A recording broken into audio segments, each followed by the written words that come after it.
हैं कि हमने पुलिसकर्मियों को बंदूक देखने के लिए नहीं दी। जब कोई बदमाश कोई बदमाशी करेगा, अपराध करेगा, तो उस अपराध का अंत हमेशा खराब होता है। अगर यही खौफ अखिलेश यादव जो है बना पाते अपराधियों के मन में, तो 2017 में उनकी सरकार जाती। बात करें अखिलेश यादव की सरकार की, तो उनकी सरकार पर तमाम आरोप लगे हैं कानून व्यवस्था को लेकर। तो इन आरोपों से समाजवादी पार्टी को तो पार पाना होगा। उत्तर प्रदेश में विधानसभा चुनाव से पहले एनकाउंटर का दौर जारी है। योगी का लॉ एंड ऑर्डर अपराधियों पर कहर बनकर टूट रहा है, लेकिन उधर विपक्ष में खलबली मची हुई है। कभी वो उसमें धर्म ढूंढ रहे हैं, तो कभी कानून। आखिर क्या चल रहा है? विपक्ष के मन में क्यों है इतनी घबराहट? चलिए आपको बताते हैं। नमस्कार, टीवी 24 नेटवर्क देख रहे हैं आप। मैं हूं आपके साथ शिखा मेहरोत्रा। इस पर बात करने के लिए हमारे साथ टीवी 24 नेटवर्क के पॉलिटिकल एडिटर अजय सिन्हा है। उन्हीं से जानते हैं। तो लगातार कानून व्यवस्था बनाए रखने के लिए, अपराधियों के मन में खौफ बनाए रखने के लिए कानून का, योगी सरकार अपराधियों को गोली का जवाब गोली से दे रही है। लेकिन विपक्ष में इतना जो है घबराहट क्यों नजर आ रही है? क्या पुलिस के जो अफसर है वो गोली खाकर आ जाए, ये मंजूर रहता है विपक्ष को? लेकिन अगर उस एनकाउंटर में कोई अपराधी घायल होता है या फिर मारा जाता है, तो वहां पे हड़बड़ी क्यों मचने लगती है? देखिए, अभी कुछ दिन पहले ही आजाद बिंद नाम का एक दूल्हा, वो अपनी बारात में जाने को तैयार हुआ।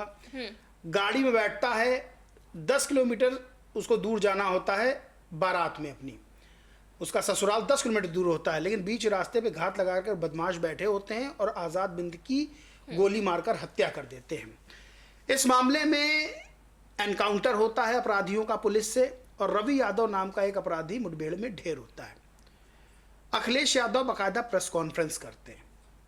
अभी गाजियाबाद में खोड़ा नाम की एक जगह है, वहां पर सूर्या चौहान नाम के लड़के को बकरीद के दिन बुलाकर कि आओ तुम्हें बकरे की कुर्बानी दिखाते हैं। असद नाम का लड़का अपने साथियों के साथ मिलके छुरा घोंप घोंप के मार देता है, विश्वासघात करता है। सूर्या चौहान को बुलाकर बकरीद के दिन पर उसको बकरे की तरह हलाल कर देता है। एनकाउंटर होता है, असद मुठभेड़ में मारा जाता है, और बाद में प्रशासनिक कार्रवाइयां और होती हैं। जो अवैध निर्माण उस पूरे एरिया में, अब वहां पर बुलडोजर चलने की बात हो रही है। इसी तरह अभी विनीत राय होटल कारोबारी का बेटा होता है, उससे पैसा मांगते हैं अपराधी, वो पैसा नहीं देता है, बुलेट से जा रहा होता है अपने होटल से निकलकर, उसकी गोली मारकर हत्या कर दी जाती कटरा गैंग के द्वारा। कटरा गैंग का अपराधी कमलेश बिंद, पुलिस से एनकाउंटर होता है, मुठभेड़ में मारा जाता है। ये जितने भी मैंने मामले बताए हैं, ऐसे और मामले हैं। अपराध हुआ, हफ्ते भर के अंदर, 10 दिन के अंदर अपराधी को ढेर कर दिया गया। जब कोई बदमाश अपराध करता है, तो वो बदमाश इसलिए अपराध नहीं करता है कि वो पुलिस के हत्थे चढ़ेगा। वो अपराध करता है, पहला सोचता है कि मैं बच जाऊंगा अपराध करके, किसी भी तरह की अपनी पहुंच लगाकर, और अगर मेरा एनकाउंटर सामने सामने होता है तो मैं पकड़ा नहीं जाऊंगा, क्योंकि उसके बाद पुलिस खातिरदारी करेगी। जाहिर सी बात है, अगर कोई गोली मार के किसी की हत्या कर रहा है तो अपने पास हथियार रखता है। बिल्कुल। पुलिस जब पकड़ने जाती है, तब वो बदमाश पुलिस पर गोली चलाता है। अब पुलिस क्या करे? पुलिस गोली खाए और अपने आप को बलिदान करवा दे, और बदमाश के मन में एक और ताकत दे के जाए कि हाँ, अब तुम पुलिस वालों को भी मारो। आम आदमी को तो मार ही रहे हो गोली से, अब पुलिस वालों को भी गोली से मारो। या फिर पुलिस उस हमले का जवाब दे और वही गोली बदमाश के शरीर में उतारे, क्योंकि भाई गोली का जवाब गोली से ही देगा, कोई गोली का जवाब फूल से तो देगा नहीं जी। और योगी आदित्यनाथ ये बात कह चुके हैं कि हमने पुलिसकर्मियों को बंदूक देखने के लिए नहीं दी है, कि उसने टिकर दबाया और फूल निकल आया, उससे निकलेगी गोली ही। और जब कोई बदमाश कोई बदमाशी करेगा, अपराध करेगा, तो उस अपराध का अंत हमेशा खराब होता है। इन मामलों में यही हुआ। अब विपक्ष में हड़बड़ी क्यों मची है? विपक्ष क्यों सवाल खड़े कर रहा है?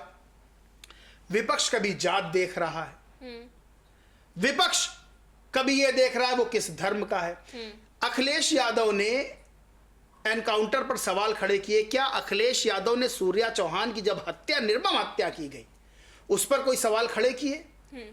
क्या अखिलेश यादव ने कहा कि यह गलत हुआ? जी।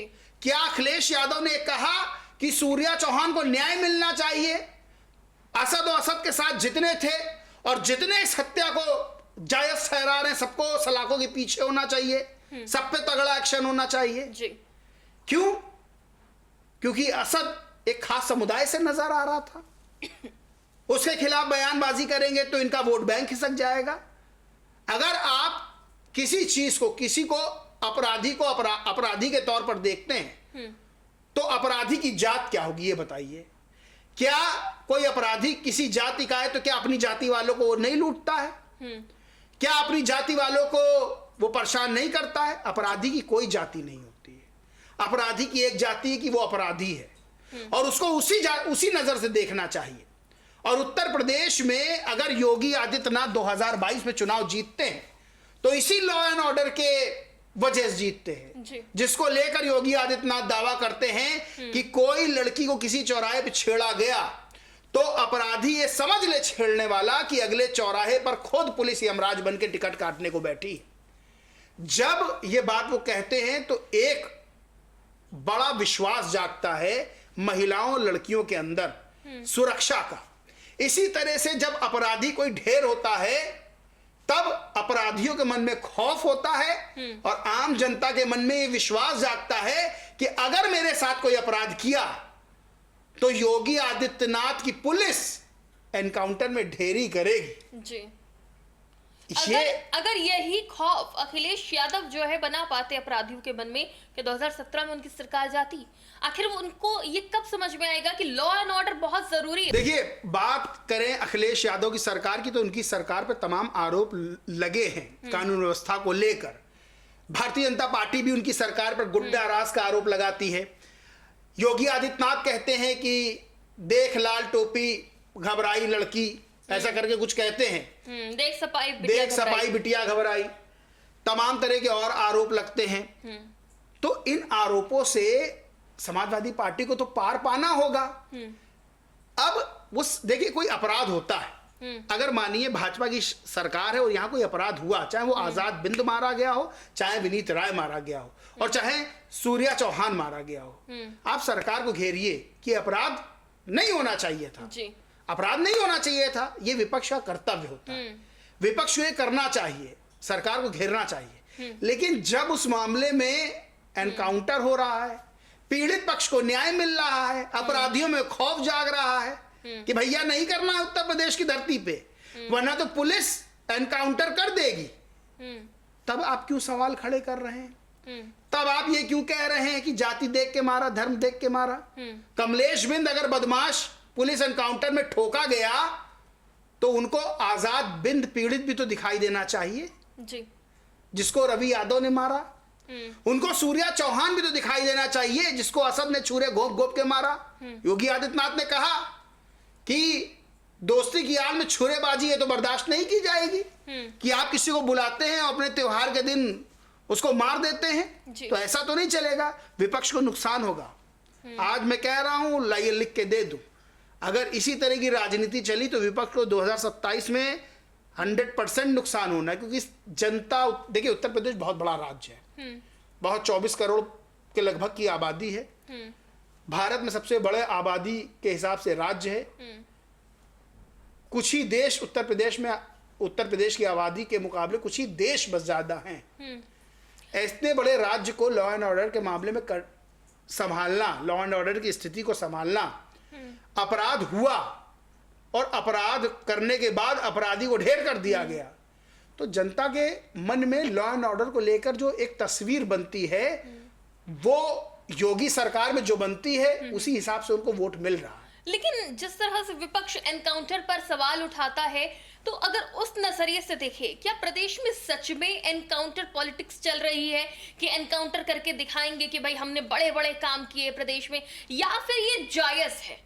भाई कानून व्यवस्था को मेंटेन रखना क्या जायज नहीं है?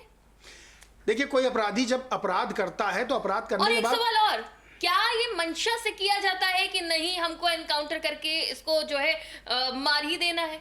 अगर ऐसा होता तो हर एक अपराधी का यही रिकॉर्ड होता। देखिए, कोई अपराधी जब अपराध करता, आदतन अपराधी की मैं बात बता रहा हूँ, जब कोई आदतन अपराधी अपराध करता है, वो हत्या करे, रेप करे या कोई भी काम करे, वो अपराध करने के बाद थाने जाके ये नहीं कहता मैंने अपराध कर दिया, हमको गिरफ्तार कर लो साहब।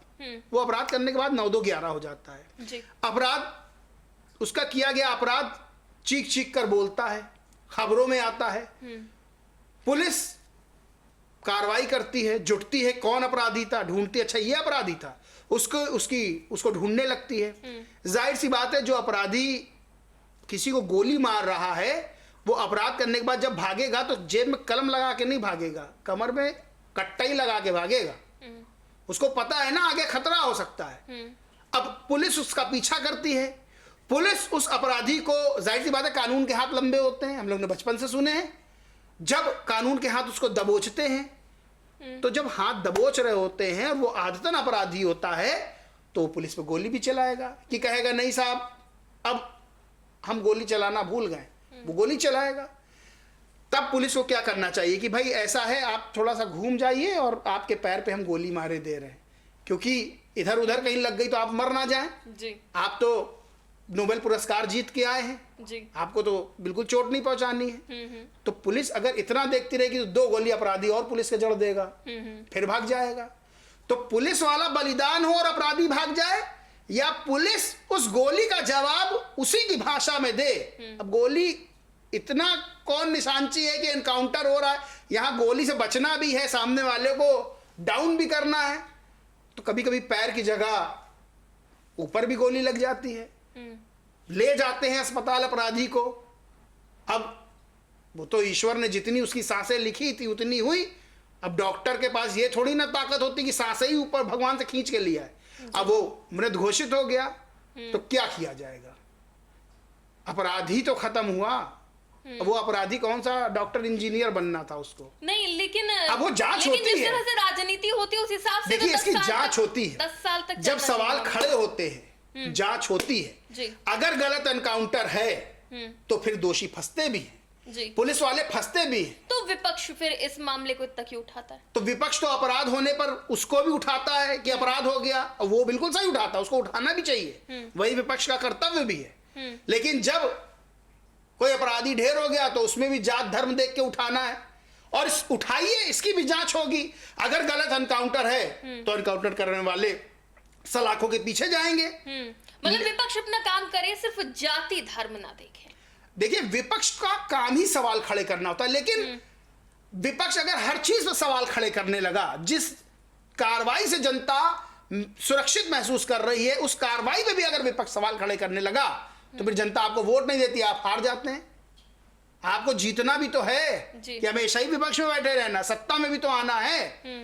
तो सत्ता में आने के लिए उनको ये करना होगा ना कि क्या गलत है उस पर सवाल खड़े करने, क्या सही है उस पर सवाल नहीं खड़े करने। हमको जात धर्म हर जगह नहीं देखना चाहिए जी।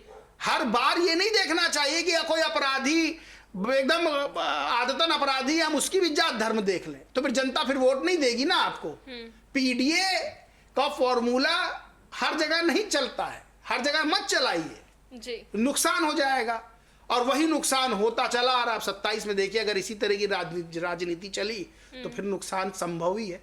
जी बिल्कुल, बहुत बहुत शुक्रिया। तो देखिए उत्तर प्रदेश में 2027 का चुनाव है, सरकार अपने काम कर रही है, लॉ एंड ऑर्डर मेंटेन करने की पूरी कोशिश है, वहीं विपक्ष सरकार को घेर रहा है। लेकिन यहाँ पर मुद्दा ये नहीं है कि विपक्ष सरकार को घेर रहा है, वो जाति और धर्म का जो एंगल निकाल रहा है उस पर सवाल उठ रहे हैं। तो देखिए लॉ एंड ऑर्डर मेंटेन रहेगा उत्तर प्रदेश में, उसमें ढिलाई नहीं बर्दाश्त करी जाएगी। सीएम योगी आदित्यनाथ ने हर एक अधिकारी अफसर की जवाबदेही तय कर दी है और सख्त लहजे में पूछा है अगर जिला नहीं संभल रहा है तो बता दे।